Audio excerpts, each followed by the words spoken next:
Hi there. It's time to use the Wyckoff lens to look at Hyperliquid to see where it is at and what stage it is heading to. If you're new to my sessions, here are the 3 key points that I'll cover during the session. So let's start with the weekly chart of Hyperliquid. As of now, this week's candlestick is pretty interesting because it tested a level higher than the red key level of 39.75. But just to get rejected, from that point, heading towards the south, below even the blue key level of $34.05.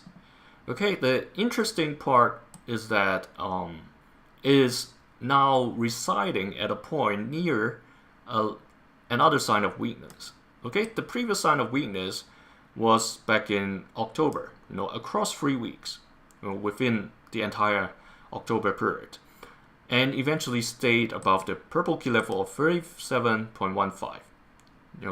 Other than the week of October 10th, that particular crazy outlier day, the subsequent 2 weeks pretty much stayed above, or they tested the blue key level, but never stayed around that level, when they close. But this time, this is looking to be a little bit different. It may be too early. There's still 54 hours left before this week's candle come to a close.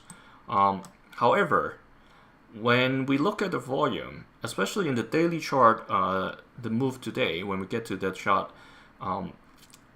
it seems like it's not something similar to last time. We probably won't see a long wick pushing the price back to the purple. Not saying it's 0% chance, but when we get to the daily chart, I'll tell you why.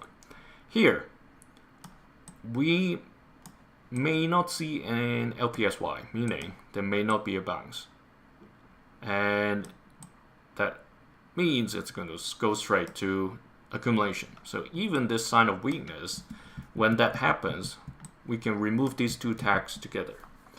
Alright, but while there still remains a possibility, okay, I'm still keeping it until next week if we have another long red candlestick coming down to test the light blue key level of $28.25. That's the time I'm going to take these two out. Okay, as of now, I'm still keeping them. Because the blue key level, when we look to the PSY period, that's where it provided support for some horizontal trading. So I'm waiting to see that happen. Alright, there's still chance for that to happen even the price went below the blue. That's what it did as well during that period. So let's see. This is pretty much affected by the entire, what's happening around the entire crypto market. So that's why the 20% over here and 60% down here. Okay, let's get to the daily chart and see what's going on. This is exactly the thing why I said it may not have a rebound and go straight into the accumulation. Look at this today's volume. That's the last time we get to similar height was back in end of October. And the candlestick body itself is very long. It's not like November 4th, where we had a candle that's of similar height, but then look at the wick from below the purple key level. Okay, enlarging it if you're watching on a mobile. I don't want to, make you blind. This is the line that I was talking about.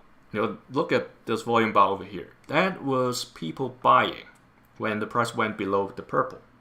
This time, this high volume is actually people selling. We started above the purple key level, and now the selling pushed the price to this. Obviously, there's still a bit of buying when it fell below the blue key level. However, look at the length of this wick compared to that one. The level of buying or people getting in is completely different. So that's why I said, maybe this time is going to come to the lower half of the channel box and trade until the selling climax appears. Alright, look at what happened since this day, October 25th. It first went above the center line, okay, and trade above, or within the upper half or the stronger side of the downward channel. And now we are returning to the weaker side.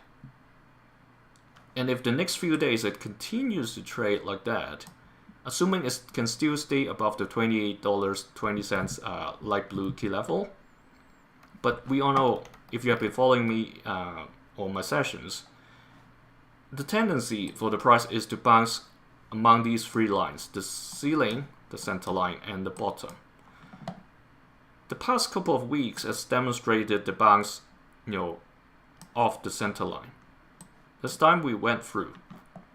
Okay, by the time this candlestick closed, if it closed below the center line, the tendency may head towards bouncing or reaching, getting closer to the bottom of the channel, much like what happened over here during October, especially in middle, after October 10th. Okay, nothing overly unexpected, just that we have gone through a pretty mild period over the past 2 to 3 weeks, and now it's getting more violent with the market move. So next stage, obviously, it's likely we have already entered the early accumulation stage. It's deeper than the previous accumulation because this is the daily chart, so it fluctuates even more than the weekly. So the question is the selling climax going to be same as the last one, below the red key level of $14? That was back in March this year, okay? Not last year. It's this year, just 8 months ago. Alright, so it's not a complete surprise to everybody. It shouldn't be. Because this week, or not this week, this year, it's been already hinted that when things goes wrong, it can go deeper than even the October 10th. Okay? We hope it stopped there. Okay? Don't get me wrong. I hope to see Hyperliquid, for the worst case, sits above this yellow key level of $20.10. That's where the October 10th indicated. But remember, even though that's an outlier event, that indication isn't that simple, because when people sell, those people that acted quick may not be the majority of the market, okay? And quickly, a lot of people already gone in and pushed the price back above. The people that wanted to sell, but I don't know, maybe they were working in the office, or where they were like in an island, without good internet access, or they're just swimming, having their vacation.